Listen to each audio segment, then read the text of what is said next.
So, we're basically reacting to how to fix the sequel trilogy of Star Wars. It's a very interesting predicament to be in, or interesting topic. I'm assuming this is the fucking Ray one, because I'm pretty sure that counts as the sequel trilogy. The rest is the prequel trilogy. But also have no idea what this board is about. But yeah, we're gonna jump in. The sequel trilogy is one of the most baffling series I have ever seen. I don't necessarily think he's wrong. I find it is very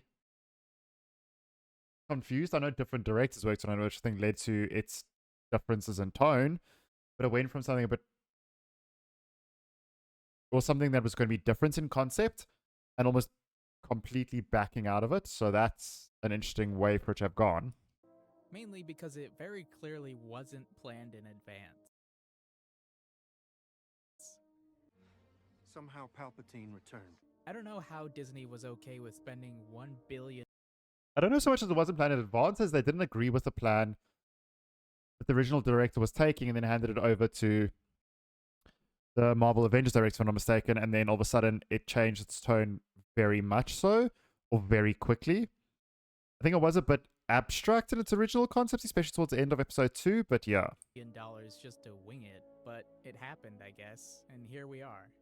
Full disclosure, I don't like this trilogy. I don't necessarily know if I dislike it, but that might just also be my obsession with Star Wars bias, but also don't necessarily know if I like it either. Has its high points, but overall it was riddled by mistakes that dampened my enthusiasm for Star Wars as a whole. I feel like that is a fair statement. And I know, some sexy guy on the internet whining about Star Wars. What a surprise. No one hates Star Wars more than a Star Wars fan. My statement... That I think is probably the most true statement that could ever be said, seen, and heard. No one likes to hate on Star Wars more than Star Wars fans. On my dead enthusiasm may sound hyperbolic, and there are obviously other factors, such as my existential anguish and growing... I have no idea why the Cyberman got Rolex, Timberlands, and a tie, but it works for him. At least he's moving up in the world. He made something after himself and didn't have to self-destruct. Disdain for meh movies as opposed to great or terrible ones. But we're not... I know that was Ant-Man because it was Ant-Man in the picture, but can't say I know what that is, and I have no idea what that second one was. Here to discuss those. We're here to fix this thing, and by Babu, we're gonna. I agree, friend. So let's go movie by movie and correct what was wrong. Follow me. Oh wait, first let me get this one out of the way. Change number 0, the premise. Jesus, okay, we have a 0. The beginning of my fall to the indifferent side occurred when I realized that of all the avenues Disney could have picked, they chose the Rebels and Empire. I think that is a very true fact. Literally, you just rehashed the original trilogy just with a different setting and different characters. You could have at least done something slightly more interesting. That I do agree with. Or, I'm sorry, Resistance and First Order. Same. I believe this straight up was the first of 1,000 cuts that did permanent damage to this franchise. I'm not sure so much there was a cut as much as it was a fucking gaping stab wound left by, I don't know, in my opinion, some kind of nostalgia grab. Because it began this new canon with the thesis that said Mimicry was superior to Risk. By hosting... I'm assuming he means that the mimicry was superior to Risk, which I kind of agree with how they felt. In terms of just, make the rehash the originals instead of trying to make something new, something different, and something more interesting. This all-new, all-different series in what was effectively a poorer imitation of a... And it is also very much a similar... Even though it is a similar premise to the originals, it's also the whole thing of, there is a Jedi Order, Jedi Temple structure system with Luke, and then someone from that fell to the dark side and destroyed the Order, which was basically the premise of the prequel trilogy thrown in as like background information with Kylo Ren being Anakin in this case, and then becoming Darth Vader. Classic. I feel like it wasn't even the premise of the originals, it was the premise of fucking the prequel trilogy and the originals kind of hashed into one. Disney invited comparative criticism while simultaneously stifling its own writers. They basically killed this thing in the cradle by limiting the scope of what they could tell. I'll always appreciate a hero who failed over a coward who succeeded, and this series is definitely the latter. Which is kinda funny because it makes the prequel series retroactively better. Especially That is probably look, I don't hate this prequel trilogy. Actually quite enjoy it. I think that is primarily because I watched a lot of it as a kid and there's a nostalgia factor and pod racing was cool and the little kid was the hero. But for a devout Star Wars fan to say it retroactively makes the prequels better, I think that's very deep to a lot of people. when Jar Jar steps in doo-doo, wasn't that hilarious? If it were up to me, I'd let the past I forgot about that, and as a kid, I probably found that very funny. die, and or kill it if I had to. Disney has decades of lore to poach. I'll forever scream about how cool the Yuuzhan Vong are. Or they could do the Killik. Or maybe the Gungans attack. Or heck, even what Legends did, which is actually the Empire again. Or rather, the Imperial Remnant versus the New Republic. Which is still fundamentally different because it evens the balance of power and makes the threat political as well as physical. So what you're saying is there's an entire plethora of content already available that can just turn into a movie with established storylines and a successful series, whether it be in comics, books, or games, that they could just steal from. Also, we get stupid sexy Palpatine, and that's hot. Anyway, for the rest of this video, I'm gonna operate under the premise that the foundation of these movies are the same. I.e. that it's still Resistance versus First Order. There's no real way for me to fix this series otherwise, cause it'd be fundamentally different. So to get I agree with that. So technically, his solution is redo the entire premise, which means redoing the entire movies, which means you can't fix anything because the issues you would fix don't exist. That I agree with, and I guess that's also what was Part Zero, and I do agree with that take massively. It would have been really cool if they just changed the entire fucking premise and didn't recreate what's already been created. together, let's cut into our first victim. I think the first victim was us watching the movies. Actually, I want to take that back. I don't mind as much the rehashed concept. I just hate that it became the same thing. If that makes sense. I don't really necessarily mind the conflicts of like the rebels versus the First Order or fucking rebels and Empire. But why did it have to just fall back on the exact same effectively the exact same premise of having a fucking Star Destroyer or a Death Star, whatever it was called in this one, and then a Skywalker saving everyone. Well, not a Skywalker, but like fucking Palpatine being the big bad evil guy, and then Rey saving everyone as that kind of figurehead. That I felt was lazy. Change number 1. Starkiller Base. Which I'm assuming would get there. So, The Force Awakens is about discovering and destroying a Death Star. Big whoop, we've seen that twice already. Let's switch it up. How about instead of Starkiller Base, we get the Kiln? Which, in my version of this story, is one of, if not the last cloning facility with Kaminoan technology. So instead of a Death Star... Okay. I'm listening. Interest. I don't know so much about... So, I'm assuming what he's going to... They're going to destroy a cloning facility where they're making troops from. Rerun. Our heroes are trying to prevent the First Order from getting a leg up in the war via an infinite supply of soldiers. Also, I know, no Starkiller Base means no destruction of the New Republic, right? Let's say then that the New Republic still exists. Well, it doesn't have to be destroyed, but if where he's going, it could be instead of being a physical... I want to say ambient threat, but it's not really an ambient threat.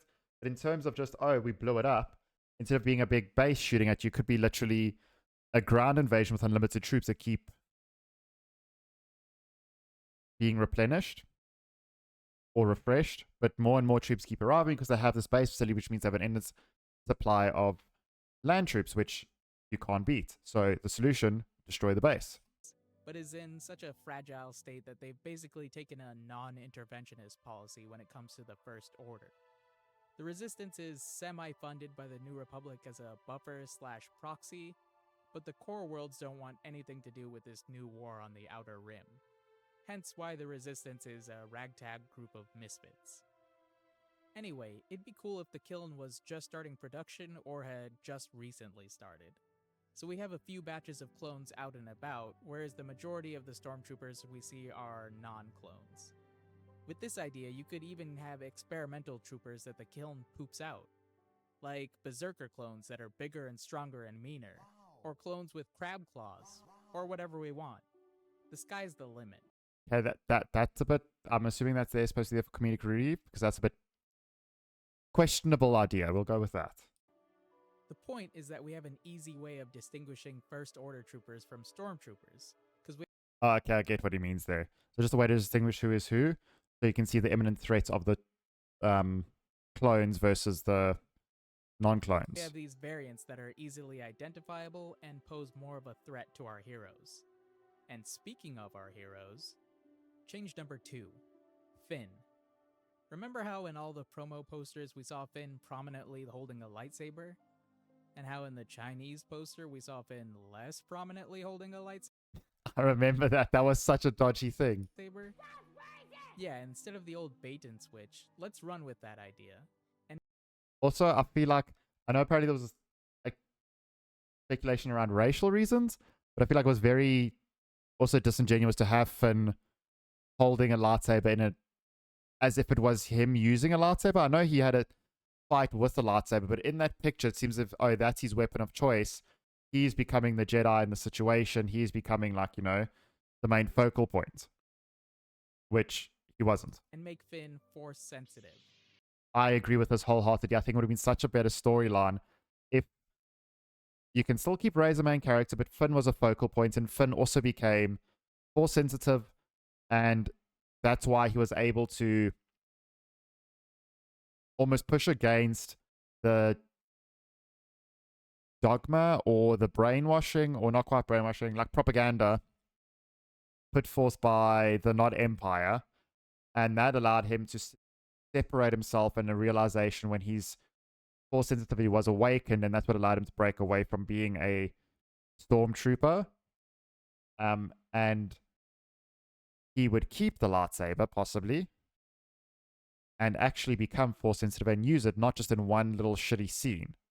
I feel like he was such a cool character that could have had so much character development because of his backstory was actually unique and not just some random person, that it was wasted. I know technically he is force sensitive according to J.J. Abrams, but honestly that's just It was never established, never shown. more frustrating than validating, so let's ignore it.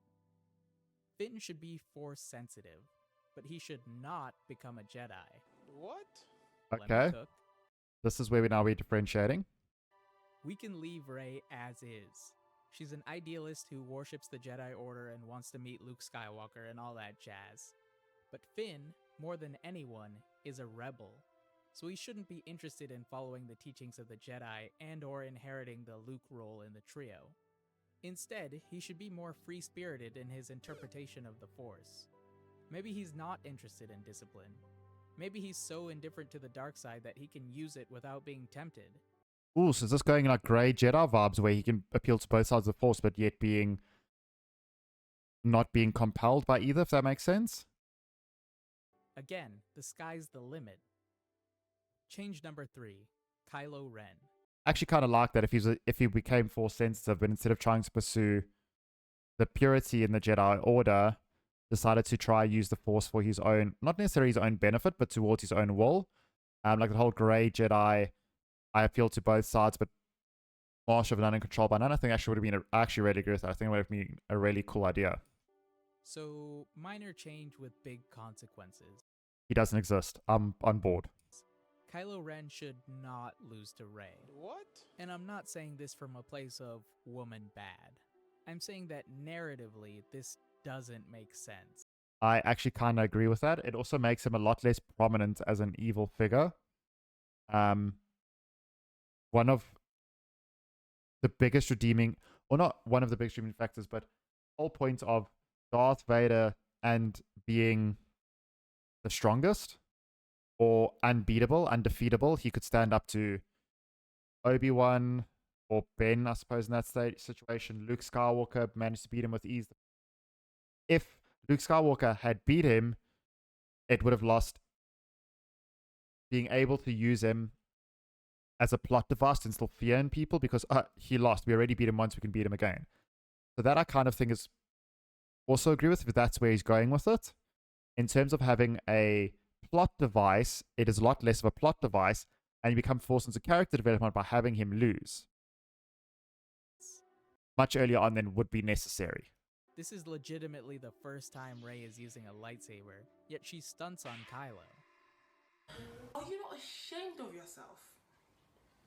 Like, yes, fair enough. I think that was when he got shot by the bowcaster and had fallen and would have been hurt and whatever.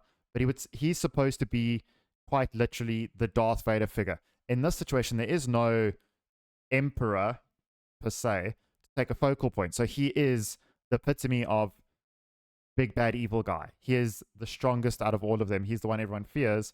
And he kind of gets bitch slapped. Regardless how he got there, if that makes sense. I'm not worried that he got shot and there's plot devices for why he might have been able to beat him, but still. Are you not embarrassed? This is really embarrassing. And the counter argument is usually that Kylo was wounded. Yeah, I know. He was also knuckle rocking said wound, presumably to give himself a dark side buff. So one of two things happened. Either he was weakened, in which case, why would he punch his wound? Or he wasn't weakened, in which case he shouldn't have lost. Either way, the effect of Rey winning here is that there's no need for her to be afraid of Kylo on a go-forward basis. But I do think the whole thing of him hitting his wound was to kind of used as a plot device to re-emphasize the fact, he is wounded. He's trying to hit the wound to ignore it, to get feeling back in his leg or make himself feel better, or to try rile up his anger and pain to embrace the dark side because the dark side feeds on pain, blah, blah, blah, blah, blah. And mainly I think just being used as a reminder to the audience, hey, he's hurt, that's why. But I still think it is stupid. Every time they interacted in the next two movies, I was more baffled than worried. Because if I were Rey, I wouldn't ever fear Kylo. Basically what I just said. He's lost his menacing figure because even if he was wounded, it put him at a mortal level. By mortal level, yes, I know he is human, but it put him at a level where he's not unbeatable. Where he doesn't spark fear into people because we've beat him once. Yes, he might have been wounded. Yes, he might have been hurt, but it's doable. It's not as if, homie got shot and then, fuck, he still destroyed us. What can we actually do to ever be able to beat him? If that was when he wasn't at his strongest, he was able to beat us so easily. She beat him with zero training and then went and trained. So logically, she should have continually mopped the floor with him. But pretty much, this trilogy and logic don't jive very well. Except my version, where Kylo wins. Luke didn't beat Vader in their first fight for a reason. Of all the things Disney chose to copy, it's strange that this wasn't one. Also, change number 3. Basically what I already said. By him beating Luke so easily, it reinforced the fact that they're nowhere near the same level, nowhere near the same power, that he is indeed as evil and as prominent of a figure as he is, and we can't beat him. We need to find a way to beat him. We can't face him. Instills that fear of that character, gives you much more gives you a much stronger plot device, and allows you to choose when to use character development and not being forced into it so early because he already lost the pivotal, or in Kylo Ren's case, he lost the pivotal battle so early. We need to decide what we want to do with his character because he isn't going to be a prominent threat to the heroes. So you're almost forced into a situation where you have to develop his character away from that much earlier than you could have used or would have wanted to. I guess. I think it'd be cool if Kylo was very strong in the Force, to the point where his power eclipses Rey's and Finn's, but his level of control is abysmal. So maybe he's trying to toss trees at Rey during their fight, but he keeps snapping them. Or they have a Force struggle where he just overwhelms her, but he expends too much power and has to take a breather. Stuff like that would mold him into this wildly dangerous, animal-like figure. Also, Rey should use the dark side in her fight against Kylo. Not intentionally, but out of desperation. In using it, she can survive, just barely, while we, the audience, have something to ponder over while we wait for. I think that actually would be quite a cool idea. Because if Kylo Ren is in that page where even if he doesn't, okay, when I use the term, yeah, he wins the fight, but doesn't necessarily, there is no fight, if that makes sense. He's at a point where he's almost playing. He's playing with it. The lightsaber duel is no contest. He beats her. He throws her around with the force. Literally, like he says, I think the tree thing's pretty cool, throwing trees at her. And it's at a point where she, out of desperation, snaps and almost dips into that dark side power, shoots out maybe even old school force lightning or an energy bolt. And it hits him. Doesn't necessarily hurt him. But in his surprise, he chooses to allow her to escape. By allowing her to escape, it obviously continues the story, but the motivation being as simple as maybe she's one of us. Maybe I can make her one of us. Very much like Vader wanted to turn Luke to the dark side. Yes, I don't think it was as fleshed out as that, but her dipping into the dark side could have given almost a choice, one inkling to Kylo Ren of, I can turn her. She can be my new apprentice or one of the apprentices, or she can join us. And in doing that, very easily allowing that lightning burst to hit him, falling to one knee and giving her a modicum of time in order to get Finn and scramble away. And you almost see Kylo maybe stand up and put his lightsaber away, choosing not to chase them. Not being beat, not being any form of matched, but him having the choice to let her go. Even having a little scene afterwards where he could have been speaking to, I can't remember what the commander's name is. I don't know if Snoke was introduced at this point, but saying, some form of she can be turned or something like that to indicate that maybe that he let her live or he let them get away at the price of possibly turning her. That could have been a lot more of an interesting plot device and could have left a lot more open to the audience and things of, ooh, is it possibly her that gets turned to the dark side and Finn becomes the hero? At this point, we still hadn't really established who was who. Finn was still a very prominent character in the first movie at least. It almost felt like the main character through a lot of the arc of him escaping from being a stormtrooper, if you will.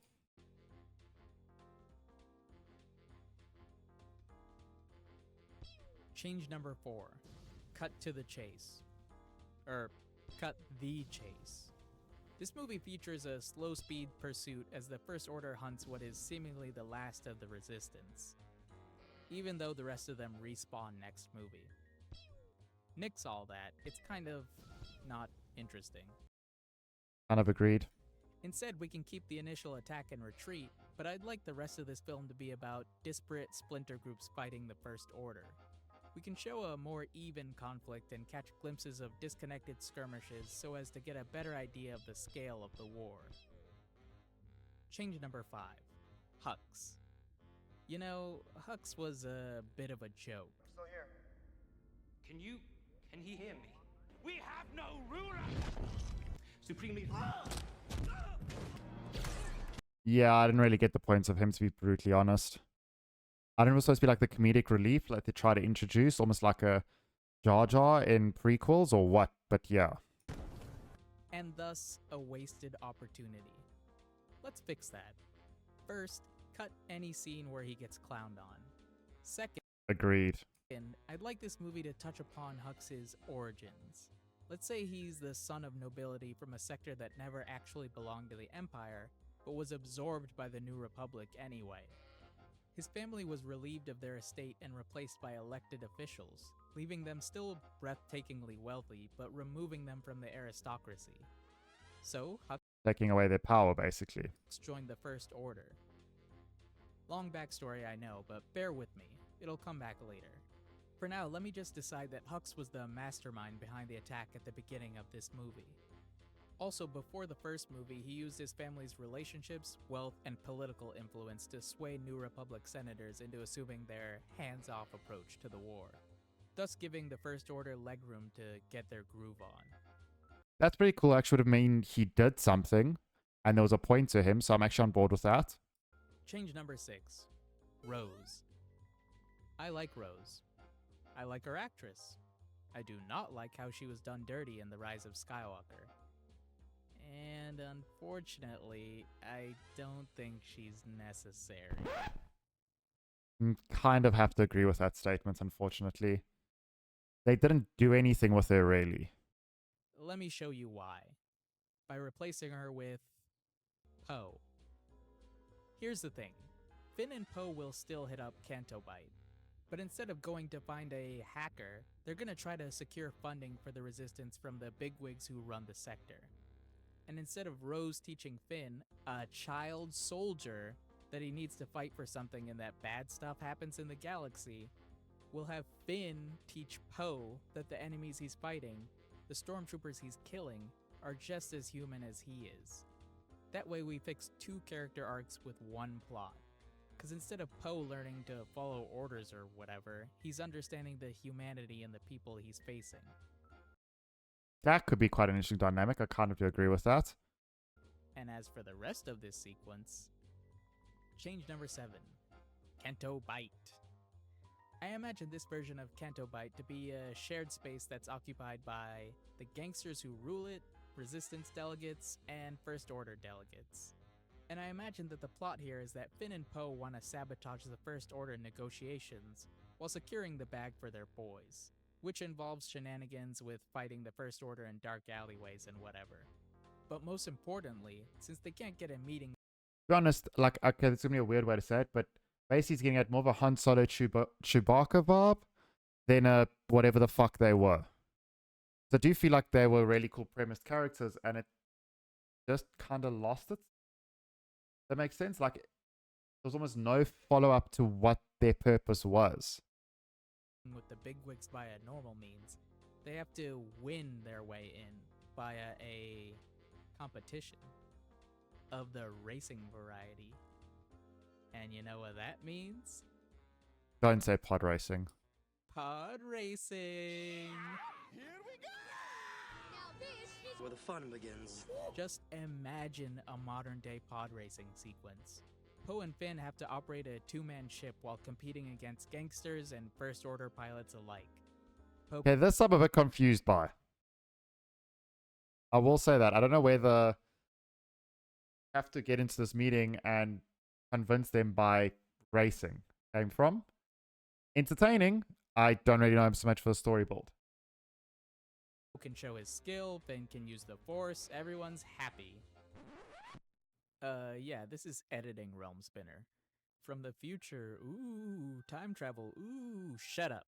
I don't know why I didn't think of this earlier, but Rose can just be the engineer who makes Finn and Poe's pod for the race.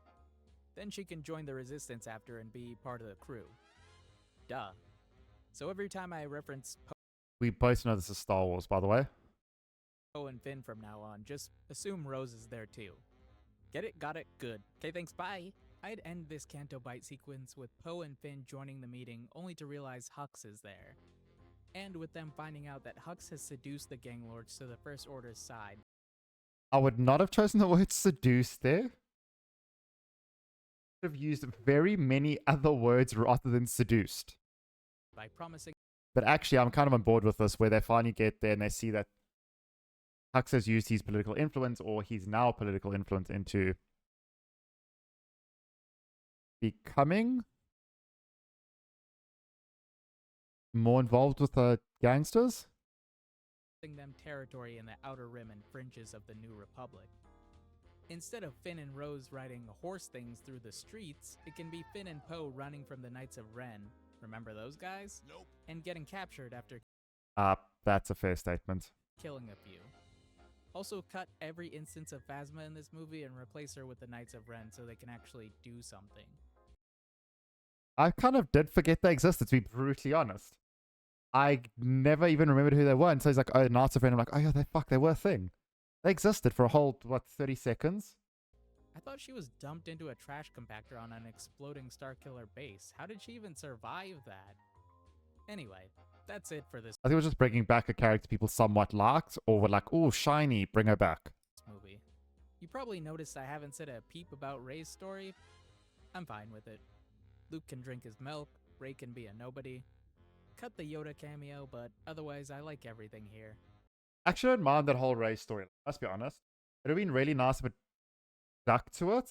Not a complete retcon going into the third movie where Rey being nobody, Rey being meaningless, her just being a person, and the whole concept of people can change the outcome of the war and the world, where Rose had a prominent role in the movie and everyone did something that wasn't, you didn't have to be a Palpatine or a Skywalker or a Kenobi or whatever it was to change the fate of the world. Would have been really cool. Just saying. Oh, except Rey should Also kind of really like that part of the story. again use the dark side when facing the Imperial Guard, despite trying to be disciplined and pure-hearted. Wait for it, it'll come back. I don't know where he's going with that one this time. Change number 8. Palpatine. Get him out of here. Just like the Death Star. Could not agree more. What the fuck is Palpatine doing in this movie? Why is he back? Why does he have to be the threat? It does not always have to be him. He was 6 movies worth of threat. They did not need to make it 9 movies. Technically, Rogue One threat as well, because he was behind it all. So he does not have to be fucking 7 movies worth of threat. In Force Awakens, Palpatine is a By 7, I mean 10 movies worth of threat. rehash that we do not need. No, Kylo doesn't apprentice under this old fart. No, Rey is not related to this old fart. Agreed. Yes, euthanizing Grandpa will have a ripple effect on this movie, so we're gonna have to reshuffle the furniture, so to speak. Change number 9. No more fetch quest. Scratch all that stuff with a dagger. Yeah, it's literally MMO filler quest. Go get fucking 5 boar hides as your first quest from a random NPC, and then teach you how to make plans from it. And the Death Star. That's kind of what it felt like. This movie is about the newly funded First Order closing in on the last of the Resistance. Our heroes are on the run, trying to find a way to strike back before it's too late. They can realize that their best bet is to lure out the new Supreme Leader, Kylo Ben Ren Swolo, by using Rey as bait. So they do, with our finale taking place on, let's say, Yavin 4 to appeal to nostalgia. Yeah, calm down. There are other planets in Star Wars. The climax will be on 2 fronts, space and ground. Change number 10. The final boss. Sizz. So we're gonna go 2 ways here. First will be the path of Poe and Finn. They'll board I'm assuming this is the way to go. It would be Poe and Finn versus Hux, which would lead on the political front, and the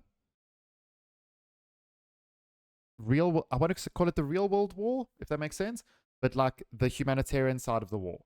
Whereas Rey and Kylo Ren becomes rivals of the Force, the good versus the bad, the light versus the dark, Jedi versus Sith.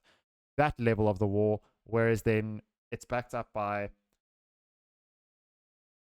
Poe and Finn versus Hux in terms of the the actual just human side of the war, of people fighting and killing each other, and not backed by some fucking religious debates in the background of light versus dark and Sith versus Jedi. board the First Order's prime capital ship and fight their way to the bridge where Hux leads from. There the two will face the remaining Knights of Ren. Meanwhile, on the planet's surface, Rey will lead the defense against Kylo Ren's ground assault, and face Kylo in a final duel. Finn and Poe face the Knights of Ren. It'd be cool if at this point Finn is kinda just casually good with the Force, maybe as a natural prodigy, although he can use it in weird ways since he's not a Jedi. But I digress. But at least some use of it I think would be cool. That I would agree with. Even if it's not something that dominant and as simple as something of a pulling a weapon out of someone's hand, or shifting someone across the space, or putting a handle on a door, or showing that he can use the Force would be really cool, but he's not deciding to make it a whole fucking religious experience where he finds Jesus, being Yoda in this case. Poe will defeat the Knights of Ren, but Hux will order his men to fire on the planet and Kylo. So Kylo and Rey can have a last duel in the burning ruins of a besieged planet while being orbitally bombarded. That is the most metal thing I ever heard in my whole life. High five. For a final time, Rey will tap into her anger, but instead of using the dark side, she can realize that suppressing her anger isn't just impossible, it's unhealthy. and by releasing that mental lock, she can unlock a stronger connection to the light side and beat Kylo the way she wants to, using her anger not as a bludgeon, but a scalpel. Perfect end to Kylo, in my opinion, would be him dangling off the edge of a cliff with Rey offering him a hand up, but Kylo refusing and dying instead. Hateful and bitter to the very end.